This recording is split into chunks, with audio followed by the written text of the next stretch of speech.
Okay, folks, today we're doing a plumbing inspection, and actually I had to do this video because I see so many things happening with this.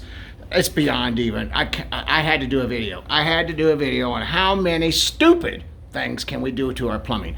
All right, so we'll just start all off up here. As you can see, all my floor joist and everything, they're just rotted and collapsing. But I got a rubber boot right here. That is not code compliant. It's not bad, but that's okay. That's a little bit. But look here. Look here. I just got this. Look at this unique stopper that I got.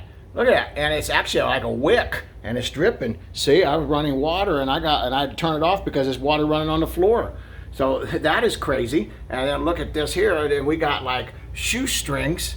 No, twine holding it up.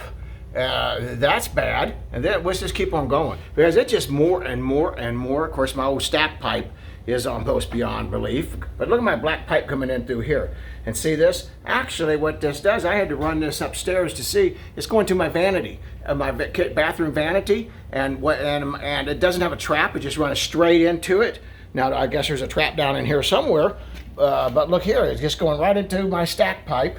Look at that. I just don't know that that's anywhere close to code compliant.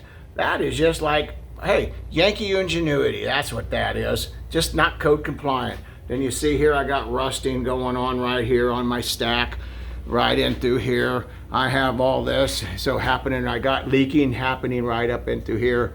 So this is, I mean, I don't even know what to say about this, folks, but this is kind of why you should get an inspection, a construction inspection. Look, I got just pavement wire holding it right there. That ought to hold it. That's code compliant, right?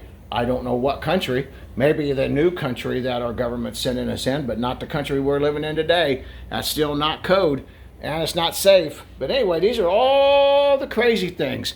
You just can't, wow. That's all I can say is wow. Thank you for folks for watching our videos. Hope it's been educational. Hope it's been fun, because this one just won the Stupid Contractor a Year Award again. You know, we're going to do a lot of these Stupid Contractor Awards, and this one here is just beyond belief. Anyway, folks, thank you for calling or watching our videos. Give us a call, Galloway Building Services. We'd love to help you. Make sure you don't get ripped off and you get what you pay for. Thanks, folks. Have a great day. Galloway Building Services.